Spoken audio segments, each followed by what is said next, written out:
Olá, meu amigo, minha amiga, bem-vindos a mais um Portal de José. Muito obrigado a todos vocês que têm prestigiado tanto o nosso espaço aqui. E hoje eu tenho a satisfação de receber Eduardo Moreira para a gente comemorar os mais de 20 milhões de visualizações dos nossos vídeos nesse período de um ano para cá.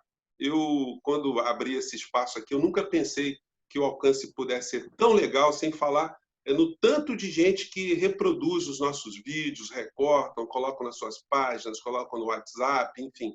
Todos vocês estão muito preocupados com o nosso país, com a nossa realidade. E no meio dessa jornada, uma das pessoas que me inspirou foi Eduardo Moreira, que veio para a rede. Ele teve uma postura e tem uma postura muito importante no esclarecimento dos fatos principais que dizem respeito ao povo brasileiro. Teve uma atuação espetacular com relação à reforma da Previdência. Provavelmente, por conta da atuação do Eduardo Moreira, algumas coisas foram barradas na reforma da Previdência, senão o estrago teria sido muito maior. Infelizmente, ele não foi convidado para os grandes meios de comunicação para expor tudo aquilo que acontecia, mas a gente está aqui abrindo esses caminhos. E eu posso dizer que Eduardo Moreira ele é o fundador da Escola Superior de Estudo dos Problemas Brasileiros na Internet. E eu montei a minha filial aqui. Eu estou tentando também amplificar os conteúdos, né? Então, com muita satisfação que eu recebo o Eduardo Moreira. Eduardo, e você? Eu começo com essa questão. Você esperava também, eu vi que você também tem um alcance muito maior do que o nosso aqui no Portal do José. Como é que foi essa tua experiência com a rede? Como é que está sendo essa tua caminhada? Tudo bem, José. Em primeiro lugar, parabéns, né? Nossa, 20 milhões de pessoas é um número muito grande, é quase a população da Austrália, né? A gente está falando enfim, o número de pessoas que, ao serem bem informadas, elas podem impactar mais 20, 40, 100 milhões de pessoas. Eu gosto de chamar essas pessoas de embaixadoras do conhecimento, né? Então, são pessoas que servem como uma multiplicação de ideias, de análises, de pensamentos, numa guerra que, no fundo, é uma guerra de narrativas, José. Eu estou lendo um livro muito bacana chamado Narrative Economics, né? Que fala sobre a importância da narrativa e até comparando com a importância das próprias teorias econômicas. Muitas vezes, a narrativa acaba se tornando muito mais importante do que a própria tese em si, ou seja, aquela velha história da disputa entre forma e conteúdo, onde a forma muitas vezes prepondera sobre o conteúdo. E talvez o mais curioso é que no livro escrito já há pelo menos 1 ou 2 anos, ele usa muito o conhecimento das pandemias, né? Então ele fala o que faz uma narrativa viralizar ou não viralizar. E aí ele usa taxa de contágio, taxa de recuperação, taxa de letalidade, o tempo de transmissão, porque é assim que acontece com uma ideia também, né? Nós somos contaminados e contaminamos com ideias. E muitas vezes, nessa guerra de narrativas, ganha a melhor narrativa, ganha a narrativa que tem mais poder de ser espalhada, e não aquela que traz o melhor para todos. Eu, sinceramente, hoje, e claro que isso aqui é uma extrapolação, quase que uma caricatura do fato real, mas, né, toda caricatura é baseada numa figura, né? Então, eu acho hoje em dia que os grandes centros universitários do mundo funcionam, e eu já estudei em alguns importantes e fui bem sucedido nos estudos nesses que eu estudei. Eu acho que esses lugares são muito mais uma conta de chegada do que uma conta de partida, ou seja, você chega e fala assim, olha só, nós temos que justificar uma sociedade que concentra renda, nós temos que justificar uma sociedade que é extremamente desigual, nós temos que justificar uma sociedade que mantém mais da metade da população em pobreza, parte dessa metade passando fome, e precisamos de teorias convincentes para poder manter a coisa funcionando desse jeito e fazer com que as pessoas acreditem que um dia vai melhorar. Busquem narrativas. E aí vira não uma busca por uma solução, mas uma busca por uma narrativa que ofereça falsamente uma solução, mas cujo objetivo principal é manter a situação que a gente tem de desigualdade e injustiça. Então, uma conta de chegada. Descubram aí teses. Aí o sujeito vai falar assim, não, eu não vou descobrir. Tá bom, então você não vai participar do nosso think tank, você não vai ter patrocínio das grandes empresas, você não vai ter apoio institucional, você não vai ter nada disso.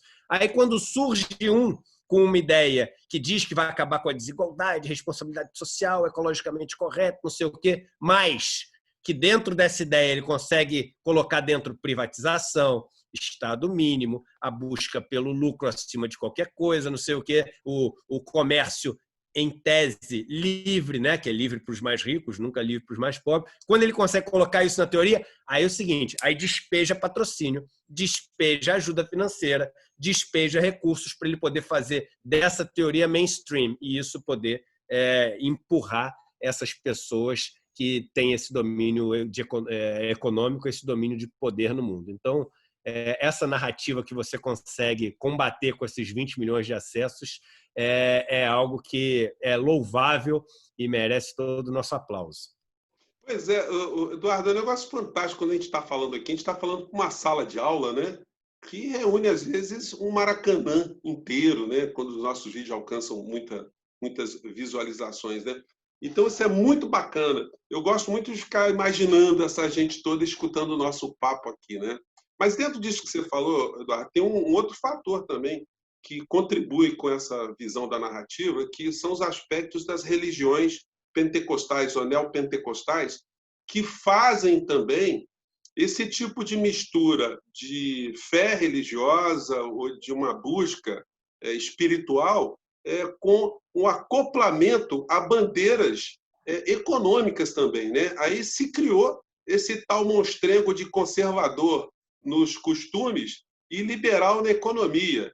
Só que no Brasil esse monstrengo ainda virou um Frankenstein, né? Porque é um modelo ultraliberal na economia e achatador de direitos sociais, né? E o cara sempre acreditando que dentro dessa narrativa que você está falando que o Brasil vai melhorar. Bom, mas eu queria tocar aqui com você em alguns aspectos aí que vai muito dentro da tua área também, porque está se discutindo muito o impacto das pesquisas, da pesquisa que o Datafolha fez agora, o impacto que o auxílio emergencial teve na aprovação do presidente da República. No programa que eu gravei anteriormente, eu abordei que o Bolsonaro, hoje, ele está num comportamento absolutamente distinto de um mês atrás, porque, como ele não está indo para o cercadinho, isso evita dele falar muitas insanidades. Como ele fala menos insanidades, quem está na rede debate menos as insanidades dele, inclusive o pessoal dele da direita.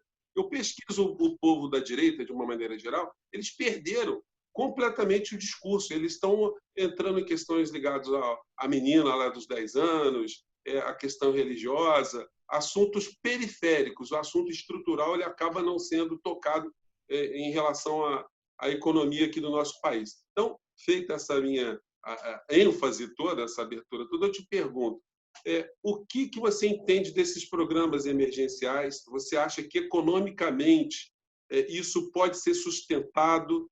Se retirar de alguma parte do orçamento, se isso é possível para poder complementar, dar seguimento a esses programas? E como é que você acha que o emocional das pessoas reagirá se esses programas forem cessados um pouco mais à frente? Bem, vamos lá. São vários temas aí para a gente falar. Em primeiro lugar, essa alta da popularidade do Bolsonaro, ela acontece naquela parcela que é a parcela meio que móvel de apoio e não apoio de Bolsonaro. A gente tem que dividir os 30% de Bolsonaro, eles também não são homogêneos, né? A gente tem uma turma que apoia Bolsonaro, que é aquela turma que tem Bolsonaro como um ídolo de rock, uma estrela da televisão, ou seja, a pessoa que é fã de Bolsonaro, que é fã das maldades de Bolsonaro, que é fã das atrocidades, das agressões, de todas essas barbaridades de Bolsonaro. Pessoas que foram criadas num mundo extremamente agressivo, num mundo onde as pessoas humilham, dominam, maltratam e etc. e a gente sabe que isso pode desenvolver em algumas pessoas esse sentimento de idolatria por pessoas que representem esse tipo de perversidade, de maldade, etc. Então tem um grupo ali, eu não sei se é 10%, se é 15%, algum número, que é o que as pessoas falam, são os fascistas, são os nazistas, enfim, são essas pessoas absolutamente perigosas, potencialmente para um fascismo, um nazismo, qualquer tipo de coisa. Tem um grupo que é o grupo que é aquele que se sente beneficiado por algo que Bolsonaro está fazendo, e eu até acrescento nesse grupo, ou vingado por algo que gostaria de se vingar. Então, por exemplo, eu tenho amigo que tinha empresa de uma construtora, e aí quando você teve a crise de 2015, 2016, quebrou a construtora do cara, o cara perdeu muito dinheiro, o cara passou a odiar a Dilma. Então, se o cara puder fazer qualquer coisa, porque ele associou a quebra da empresa dele a Dilma. Então, qualquer coisa que ele puder fazer na vida para se vingar e poder nutrir esse ódio dele em relação a Dilma, que virou o PT também, isso ele vai abraçar isso, né? Lembrando que esse mesmo cara adorava quando você tinha lá em 2008, 2009, 2010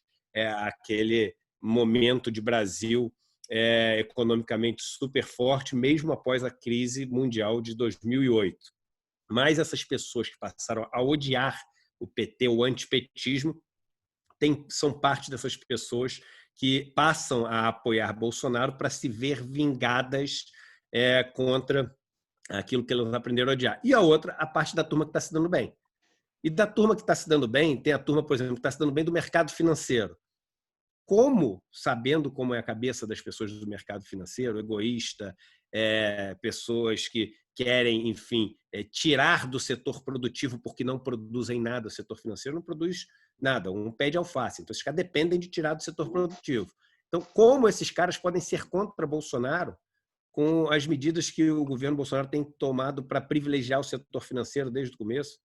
Né? Mais de R$1 trilhão no primeiro mês ali da pandemia, Guedes facilitando a vida de todas essas pessoas de uma maneira que ninguém nunca viu, os bancos apresentando lucro recorde no meio da pandemia, coisas absurdas que a gente nunca imaginou que veria. Então, essas pessoas são a favor de Bolsonaro. E as pessoas que receberam o auxílio emergencial, aí a gente tem que ter uma visão assim muito cuidadosa e empática, porque essas pessoas, naturalmente, elas associam uma ajuda que estão recebendo ao governo que está em curso.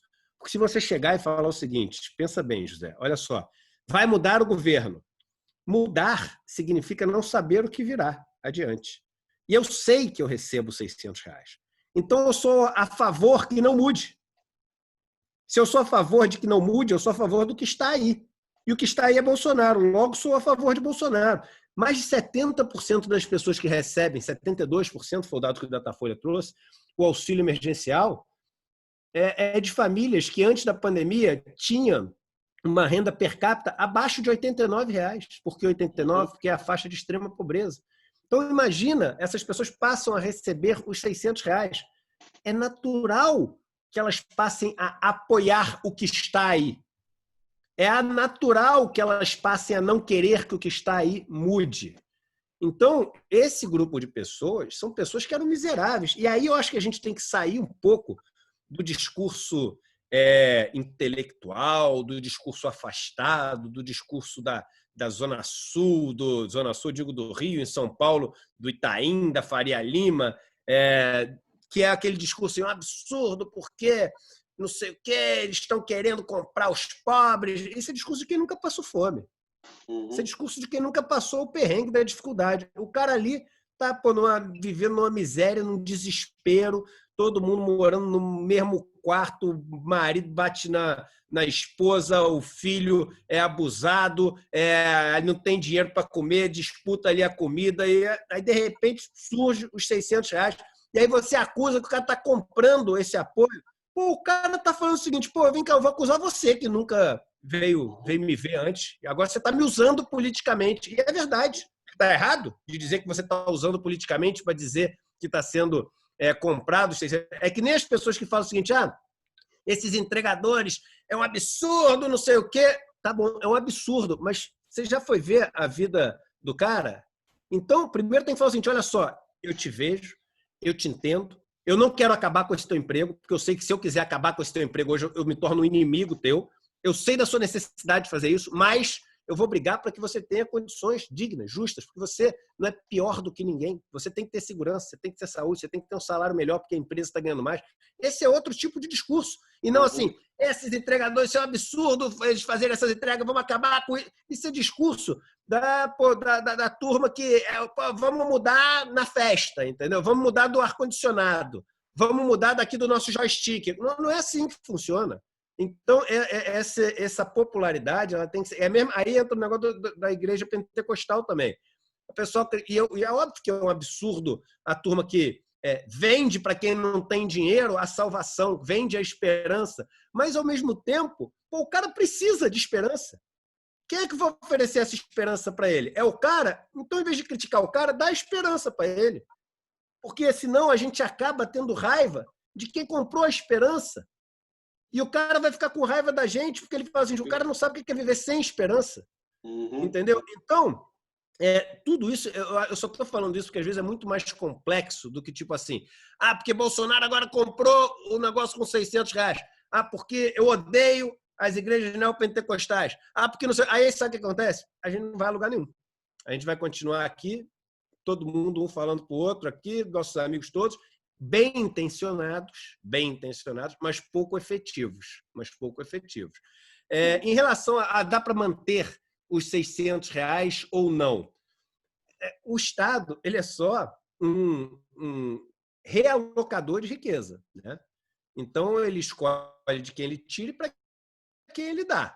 Então, se você for pegar na forma como está determinada essa realocação hoje, não dá. Por quê? Você tem uma quantidade de dinheiro que você tira através dos impostos, você tem de quem você tira, determinado ali, através das alíquotas que são de imposto de renda, de imposto sobre propriedade, etc. e tal, e você tem boa parte do para quem você dá, já determinado também, através dos gastos que você tem com juros da dívida, amortização da dívida, as despesas previdenciárias, os gastos obrigatórios que você tem com o pessoal, com saúde. Então, você tem ali. Agora, se você tem uma nova necessidade, e isso me parece ser uma necessidade, você dar esse tipo de... A nossa economia não entrou num caos total por causa dos R$600. Por causa dos R$600. É isso que fez a economia estar minimamente funcionando, porque essas pessoas elas consomem 100% do que elas ganham. Então, o governo não está jogando na mão, como os juros da dívida, que você joga na mão dos mais ricos, aquilo fica represado. Não, todo esse dinheiro do auxílio emergencial está voltando para a economia, 100% voltando para a economia. Então, esse negócio é uma necessidade. Essas pessoas elas precisam desse dinheiro para ter o mínimo de dignidade. Então, nós temos que buscar de onde tirar esse dinheiro, né? E de onde tirar esse dinheiro? De onde tirar esse dinheiro é o seguinte: você pode, por exemplo, passar a taxar os mais ricos. Você pode mudar a forma como você cobra os impostos, cobrando imposto sobre dividendos, você taxando as grandes fortunas, você aumentando o imposto territorial rural. Sempre é importante a gente dar para as pessoas noção desse negócio, né? Cobram-se de todas as terras do Brasil, os latifúndios. Pensa no Brasil inteiro, né? Você vai ver a cidade de São Paulo no Brasil é um ponto. A cidade de São Paulo no Brasil é um ponto. No Brasil inteiro, cobram-se de todas as terras de imposto territorial rural 1 bilhão e 400, mais ou menos, milhões, mas 1 bilhão de reais por ano. Isso é mais ou menos um mês de arrecadação. É menos de um mês, se não me engano, de arrecadação de IPTU na cidade de São Paulo. Então é o seguinte: os grandes latifundiários no Brasil não pagam imposto. Eu estou num sítio aqui, né, onde eu tenho esse sítio já há algum tempo, perto de São Paulo, 120 mil metros quadrados o sítio. Quanto você acha que eu pago de imposto territorial rural, que é o meu IPTU do sítio por ano? R$250. 120 mil metros quadrados, R$250 por ano. Você acha que isso é certo? Uma vez sentado do lado de um cara do mercado financeiro, que sentou do meu lado no avião, o cara deve ter falado: caraca, hoje é meu dia, porque o pessoal, assim, eu sou um lixo tóxico para a turma do mercado financeiro. Aí o cara ficou mega sem graça, aí quando ele começou a puxar papo assim, né, ele falou: só acho que você é meio radical, não sei o quê. Aí eu fiz essa pergunta: quanto você acha que eu pago de imposto lá no sítio? Falou, não, eu sei que TR é muito baixo. Eu falei, mas quanto você acha? Não, é baixo, eu sei que é muito baixo. Eu falei, mas quanto? Dá um número. Falei, sei lá, R$ 3.000 por ano. Eu falei, 250, você errou por mais de 10 vezes. Como é que você pode discutir uma coisa que você erra por mais de 10 vezes? Você não sabe nada disso. Qualquer coisa que você erre por mais de 10 vezes, não é 10%, não. Né? A gente está falando de 1000%. Qualquer coisa que você erre por mais de 1000%, você não sabe nada. E qualquer coisa que você não sabe nada, você não pode discutir nem julgar os outros. Entendeu? Então, o que eu acho é o seguinte, então você tem essa teoria. Aí tem a turma da teoria do MMT, né? Modern Money Theory. O Modern Money Theory fala assim, imprime dinheiro. Aí começa a turma a falar, imprime dinheiro, vamos imprimir dinheiro. Gente, como é que funciona o Modern Money Theory? E pode ser sim útil. Ele meio que inverte a lógica e fala o seguinte, o Estado ele não arrecada para gastar. O Estado gasta para arrecadar. Tem até uma metáfora interessante que ele chega e fala assim, é como se o pai chegasse para o filho e falasse assim, olha só, eu quero que você lave meu carro. Tá aqui, ó. Aí, meu filho, como é que você vai me pagar? Aí o pai dá assim, 5 cartões de visita. Sabe aqueles cartões que a gente tem de visita? Dá 5 cartões, tá aqui, ó, o pagamento para você lavar meu carro. 5 cartões de visita. Aí eu falei, pô, mas 5 cartões de visita, mas isso aqui não serve para nada. Ele falou, não serve. A partir de hoje, você tem que pagar a comida que você come nessa casa, dormir nessa casa, etc. Eu vou te comprar o imposto. 5 cartões de visita por mês. E aí o filho lava o carro do pai, recebe os cartões de visita, ou seja, e depois que o pai recebe os cartões de visita, ele rasga os cartões de visita. Então ele só usou para fazer com que um potencial de riqueza existente fosse destravado, chegando o começo desse processo naqueles que têm o potencial de fazer o negócio. Né? Então, o que ele faz? Ele gera a riqueza que vai bancar a arrecadação dele no final, mas ele começa o processo de investimento. Só que isso, só imprimir o dinheiro não adianta, porque você tem que fazer chegar na pessoa certa para poder destravar. Por isso que a gente até diz que você só usa, ela só tem uma eficácia grande quando você tem potencial de riqueza não sendo utilizado, que eles chamam de idle economy, economia ociosa, né? Ou seja, as empresas estão com potencial de produção muito abaixo do esperado, etc. Eu vou te dar um exemplo interessante. Se fosse só imprimir dinheiro, ô José, vamos fazer o seguinte, vamos colocar 5 casas da moeda em Marte. Bota em Marte 5 casas da moeda e começa a imprimir dinheiro.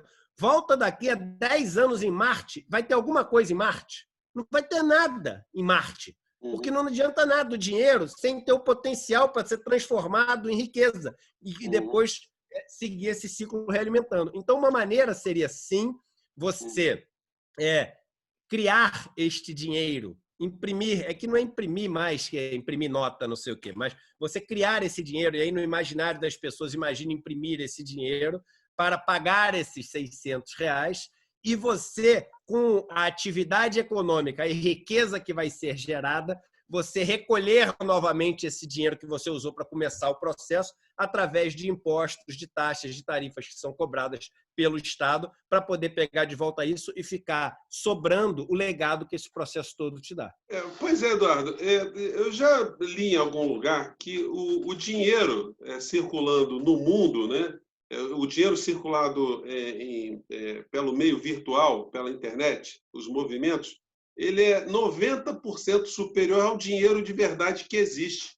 Então, existe um movimento aí. Não é 90% superior, não. Ele é mais de 90% do dinheiro.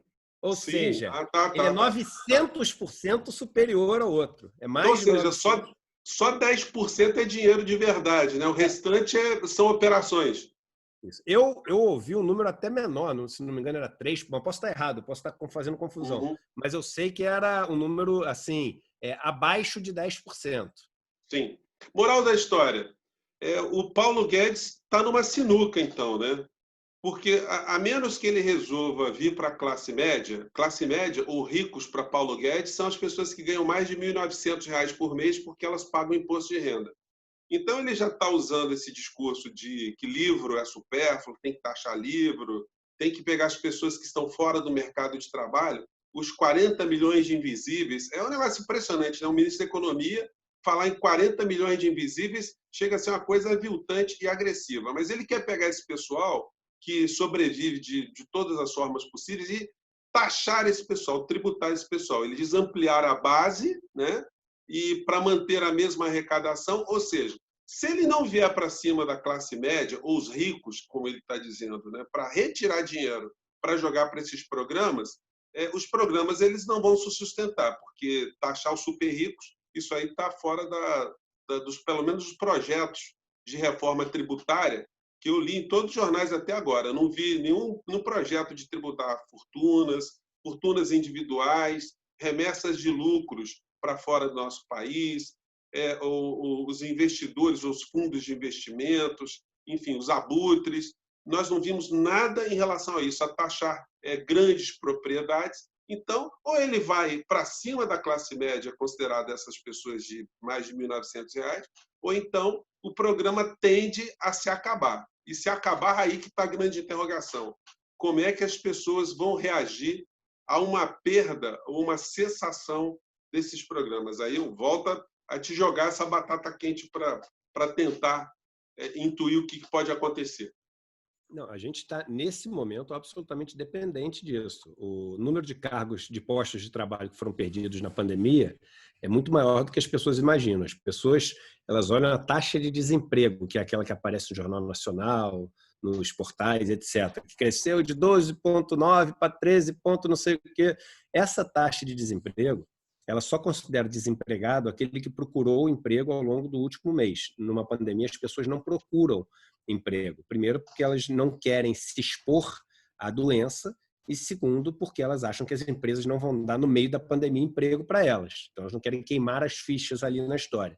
Quando você desconsidera isso, ao invés de ter aumentado 300 mil, 400 mil, 500 mil o número de desempregados no Brasil, o número de pessoas que perdeu o emprego vai para 9 milhões, José. 9 milhões. Aí a gente tem uma noção real do tamanho da encrenca que a gente está vivendo no Brasil. E a aposta do governo é deixar esse negócio meio que escondido, e uma hora a economia vai voltar, as empresas vão contratar, mas ele tá adiando a bomba. Ele não está querendo enfrentar o monstro, escondendo o monstro. O problema é que enquanto você esconde o monstro vai crescendo. E muitas vezes, quando as pessoas veem o monstro, ele não pode mais ser vencido, né? Então, me preocupa muito ver assim o que esse governo está fazendo, porque eu acho leviano isso. Você não pode esconder a real situação do povo. É claro, você não pode fazer com que as pessoas percam a esperança, se desesperem mais do que devem, né? Mas você, ao mesmo tempo, não pode esconder uma realidade, porque você está lá para representá-las, né? Você está lá para representar essas pessoas todas. E eu vejo o seguinte, que Guedes perdeu a principal parcela do seu grupo já, as pessoas todas assim extremamente incomodadas com a forma como Guedes toca o seu mandato como chefe do Ministério da Economia. Aliás, por todos os lugares onde Guedes passou, Guedes sempre decepcionou e incomodou na forma como ele gere suas equipes, suas empresas e os resultados que ele oferece. Ah, como é que ele ficou rico, então? Guedes estava no lugar certo, na hora certa, no banco de investimento, que ganhou uma fortuna em operações nas maxi desvalorizações que o Brasil teve, nas épocas de cupom cambial gigantesco. O que é cupom cambial? A diferença que você tem entre a taxa de juros fora do país e de dentro do país, e com câmbio controlado. Então, o que o pessoal fazia? Pegava o dinheiro emprestado lá fora a 3%, aplicava no Brasil a 40%, sabendo que o dólar não ia subir. Então, você ia criando uma dívida pública enorme, sem o cara ter que ter um mínimo de inteligência. Aí, no dia que desvalorizou, a turma toda, de alguma maneira, teve um insight, né? Vamos chamar de insight, é tão parecido com insider, né? Insight, essa palavra, né? Mas vamos supor que a turma teve um insight e boa parte dela sabia que o Brasil ia desvalorizar antes, e aí trocou a sua posição, e tudo que tinha ganho em cima do governo antes ganhou dobrado depois, quando o câmbio foi desvalorizado no Brasil. E aí, assim, essas pessoas do mercado financeiro fizeram sua fortuna porque estavam lá, na idade certa, no lugar certo, e ganharam muito dinheiro. Nassim Taleb chama isso de fooled by randomness, né? Iludidos pelo acaso. São pessoas que se acham geniais porque estavam ali no lugar certo. Como se você pedir para todo mundo que você conhece jogar uma moeda para cima 10 vezes, vai ter um que vai cair 10 caras seguidas. Talvez o cara comece a se achar que ele tem uma técnica para fazer sair só cara. Talvez ele comece a vender livros para dizer que ele tem como saber que só vai sair caras. Talvez ele ganhe milhões ensinando as pessoas a tirar só caras e, na verdade, ele é só um fruto do acaso. Guedes é um fruto do acaso. É um cara, e engana muito bem, porque foi um cara que fez uma faculdade lá fora, morou lá no Chile, no meio da ditadura, e aí estudou esses pensadores liberais, etc. E é um cara que tem essa capacidade de falar de uma maneira arrogante, que é valorizada na nossa cultura, o cara que fala de uma maneira arrogante, citando filósofos, pensadores, teóricos, etc., e guardando datas, as pessoas acham que essas pessoas são geniais, né? Hoje em dia você não precisa mais, você tem o Google, né? O Google sabe infinitas vezes mais do que qualquer uma dessas pessoas. Você quer saber uma data, uma citação? Bota no Google, não precisa ouvir um cara desse falando para você achar que o cara é genial. O que importa é a capacidade que a gente tem de processar as informações e de fazer com que as informações se traduzam numa vida melhor para as outras. Isso o Paulo Guedes não tem. Isso o Paulo Guedes é incapaz. As pessoas próximas a ele já perceberam, estão todas largando o barco, e aí me preocupa ainda porque estão largando o barco com todas as informações que pegaram dentro do governo. O secretário de desestatização é um dos maiores investidores pessoa física no Brasil. Olha que beleza. O cara que era o secretário de desestatização, tem um mapa da mina, o que vai ser privatizado, quando vai ser privatizado, a que preço vai ser privatizado, saiu e é o investidor pessoa física agora. E é o mesmo cara que defende, sabe o quê? A livre competição. Que livre competição é essa, José? Onde um sabe tudo e quer competir de igual para igual com o outro que não sabe nada. Um tem o contato do ministro, o outro não tem. Sem falar no Mansueto, que era o cara que coordenava todas as informações da Receita Federal e agora vai para o banco fundado pelo Guedes, né? São verdadeiras aberrações éticas. Eduardo, tem muito tema aqui para a gente discutir. A gente está quase chegando aqui nos minutos finais. Antes, eu queria pedir para vocês que estão assistindo a gente até agora, tenho certeza que vocês estão curtindo, para vocês darem o like. Isso eu aprendi com o Eduardo Moreira. Quando você está falando, você pumba, pede para todo mundo dar o like na mesma hora. E vocês estão aqui no Portal do José, que não conheciam, acho muito difícil vocês não conhecerem Eduardo Moreira, eu vou convidar vocês a irem também para o canal dele. Vocês todos, pimba, dão um clique lá, ajudem a potencializar esses papos, que eu tenho certeza que quem não conhecia Eduardo Moreira está vendo o quão importante essa figura nos debates políticos e debates do nosso dia a dia, né? Eu queria até fazer, se você me permite, José, só um convite para as pessoas. Na quinta-feira, tá? Dia 20 de agosto agora, quinta-feira, né? Hoje, verdade, hoje. Nós estamos entrando hoje no ar. Nós estamos no programa nosso, está nessa quinta-feira. Então, hoje, tá? Às 8 horas da noite, eu vou ter um encontro que ele é fechado, e eu vou explicar por que ele é fechado, tá? Porque às 8 horas da noite, para divulgar e abrir as inscrições para o que a gente criou para tentar equilibrar um pouco o jogo nessas eleições. O que eu fiz? Eu e minha equipe, ao longo dos últimos meses, a gente percebeu como as forças progressistas estão capengas nessa parte digital. E é impressionante como as forças conservadoras, a ultradireita, ela é muito mais efetiva nessa parte digital, de comunicação, de tecnologia, etc. E a gente está entrando numa eleição agora que vai ser uma eleição técnica.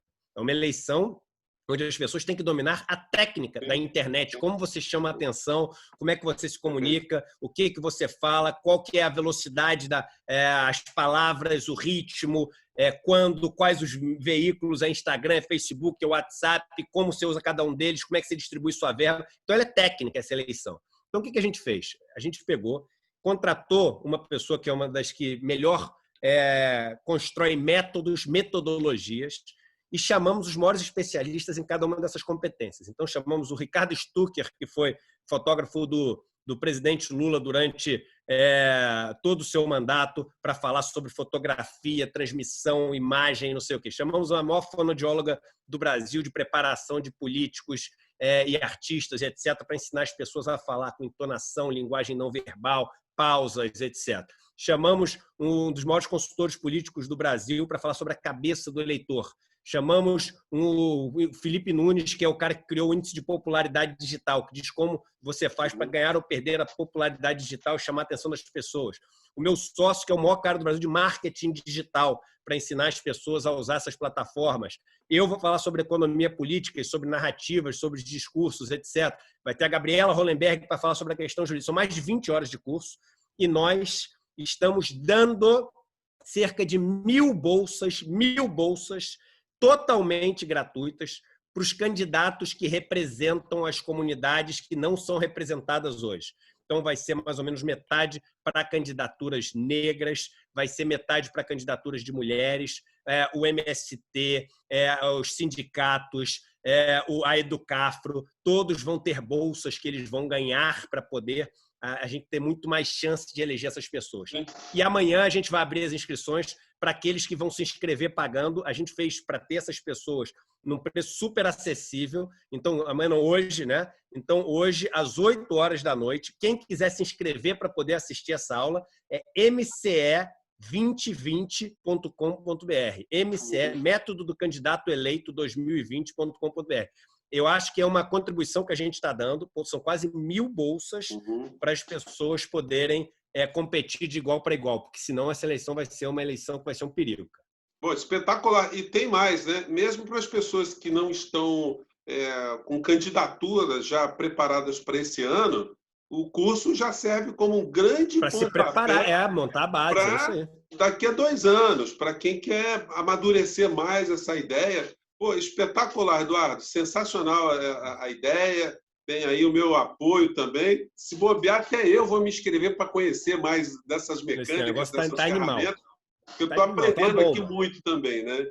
Então, agora eu queria pegar aqui a tua fala, porque você, como é um homem do mundo, eu queria saber a tua opinião sobre as eleições dos Estados Unidos, que isso sempre acaba tendo algum tipo de repercussão na nossa economia e no mundo pós-Covid também, né? Eu sei que é uma situação absolutamente sui generis, porque o mundo nunca vivenciou situações remotamente próximas do que a gente está vivenciando.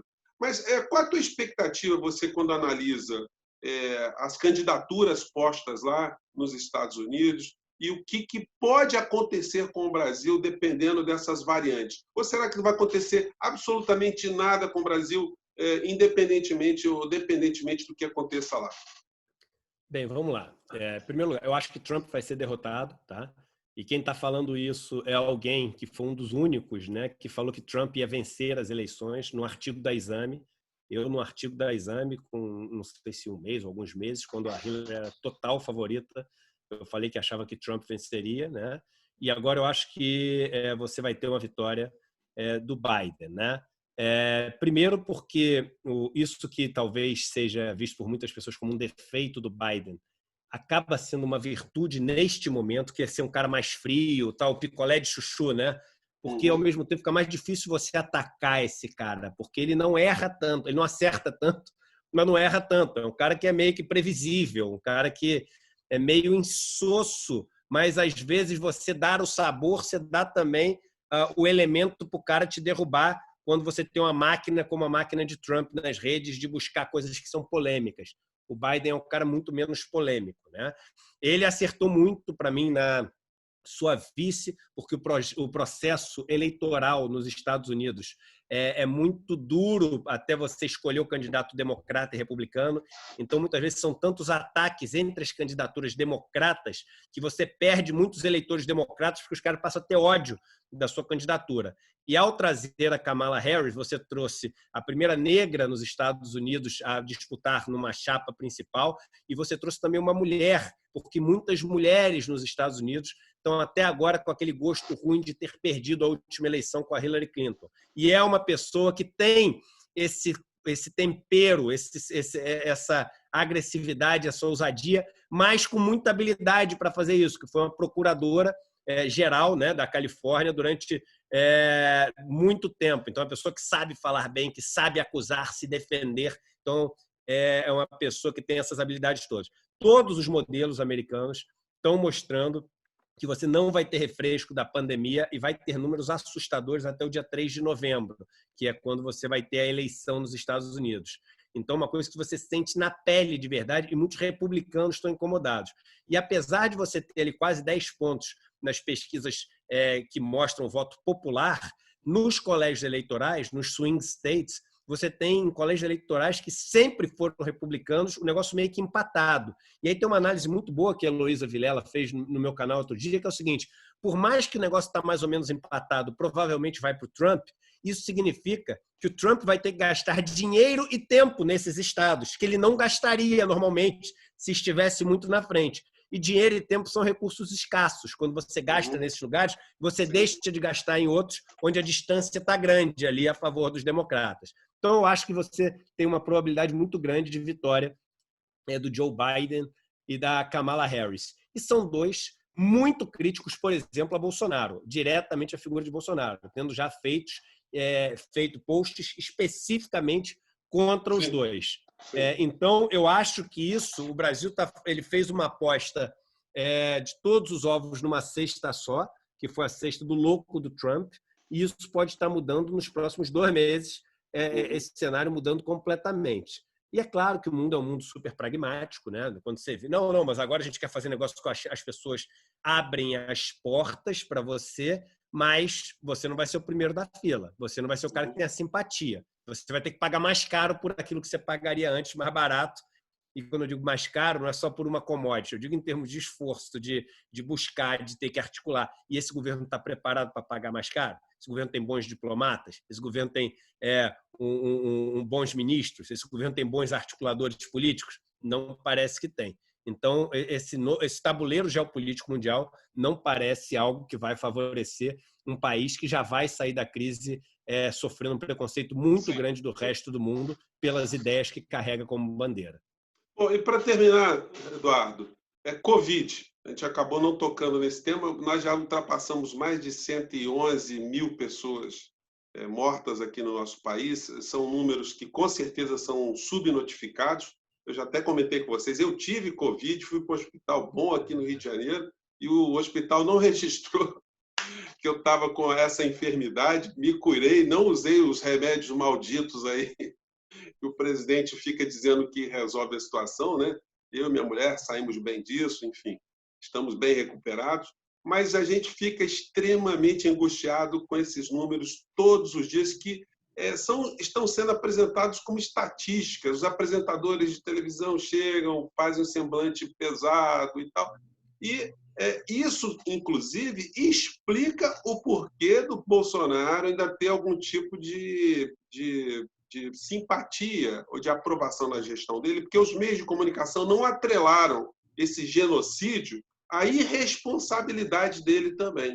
Então, você, como está discutindo com muitas pessoas sobre esse assunto, Eduardo, qual é a projeção, diante de tudo que você já coletou, que a gente pode ter no nosso país em relação a essa pandemia? Quais são, na tua sensibilidade, o que será que vai acontecer com a gente nos próximos meses? No geral, eu digo no geral, porque o Brasil tem situações absolutamente distintas quando você olha os estados, e às vezes dentro dos estados você olha os municípios, né? Municípios distantes, municípios mais pobres, mais ricos, com populações mais idosas, mais jovens. Então, você tem assim uma heterogeneidade grande. Eita palavra difícil para falar, né? Mas você, no Brasil, no geral, tomou a pior das decisões possíveis, né? Que é a seguinte: vamos combater esse vírus deixando a população ficar imunizada. A verdade é essa, né? Bolsonaro já deixou isso meio que claro algumas vezes nos discursos dele.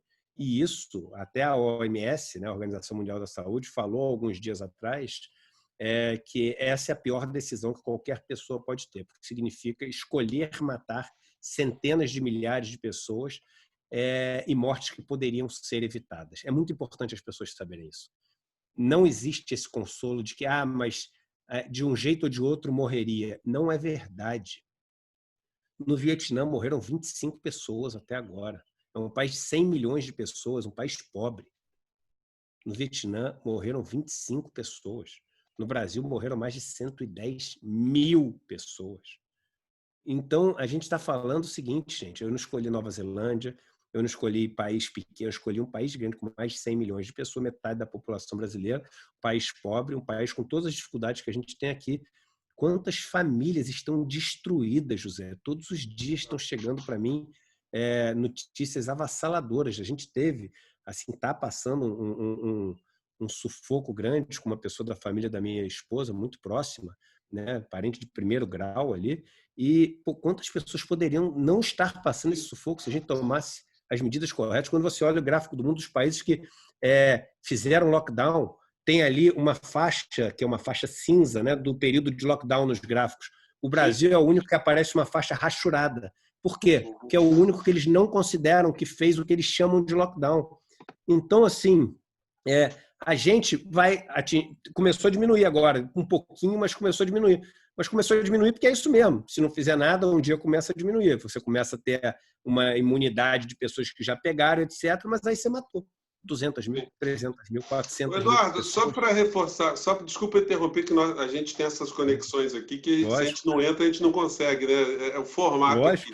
Mas só para te chamar a atenção, que aqui do lado, no Paraguai, os números são infinitamente baixos. É um negócio impressionante. E esse dado é um dado importante porque ele mostra que o combate à pandemia não é ideológico. Ou ele não deveria ser tratado ideológico. O presidente do Paraguai é um governante de direita. Mas ele, desde o começo, ele adotou o lockdown, ele fez a quarentena, o isolamento, e os números são muito baixos, estão próximos desse do Vietnã. O número é de 25, 30, 40 pessoas. A última vez que eu vi essa estatística, um mês atrás, eram 15 pessoas. É um negócio assim surreal, né? Mas é explicável justamente por uma coisa que um comportamento que eles fizeram lá. E detalhe, né? Brasileiro não entra no Paraguai. Eles colocaram nos lugares onde há o tráfico lá, o contrabando de cigarros, eles colocaram cerca com arame farpado. Eles colocaram exército. Os paraguaios que estavam no Brasil querendo entrar de novo lá no Paraguai tiveram dificuldade. O que eles fizeram com isso? Eles salvaram centenas e milhares de pessoas na pátria deles, enquanto aqui no Brasil, com essa coisa, comportamento negacionista, né? Então, eu analiso muitos números aqui na América Latina. A Argentina tem números também muito interessantes, eles preservaram muitas vidas, eles estão lá num comportamento muito racional, que era o comportamento que a gente tinha que ter no nosso governante. Mas essa conta vai chegar lá para ele lá na frente, viu? Eu não tenho dúvida que essas pessoas que estão perdendo os seus parentes, os seus familiares... Resumindo, José, quem não salva podendo ter salvo, matou. Exatamente, exatamente. Eduardo, olha, chegamos aqui no nosso papo. Você é uma pessoa que, com o teu conteúdo, a gente agarra na prosa aqui, a gente não para mais. Então, quero te agradecer de você estar comigo nesse vídeo, nesse papo comemorativo das nossas mais de 20 milhões de visualizações nos nossos vídeos. Quero te desejar aí também a tua caminhada cada vez mais próspera, cada vez mais firme. Você tem sido um farol para muitas pessoas. E eu estou aqui com a minha lamparina no caminho também, tentando fazer o máximo. Muito obrigado por você ter ficado aqui com a gente, ter compartilhado aí as suas falas. Eu recomendo às pessoas que estão aqui no Portal do José de se inscreverem lá também, acompanhar o curso, esse curso aí de quinta-feira, às 20 horas da noite, às 20 horas, né? Nessa quinta-feira, 20 de agosto, vai ser muito interessante. Eu também vou dar uma clicada lá para dar uma olhada. E muito obrigado, Eduardo. Suas considerações finais aí. Um abraço e parabéns, porque 20 milhões não é para qualquer um, não, meu irmão. Essa lamparina aí tá mais para aquelas fogueiras de São João gigantes que iluminam a cidade toda. Obrigado, querido. Sucesso e vamos em frente. Muitas coisas para fazer. Valeu. Obrigado. Tchau, gente. Obrigado por vocês terem ficado com a gente aí. Tchau.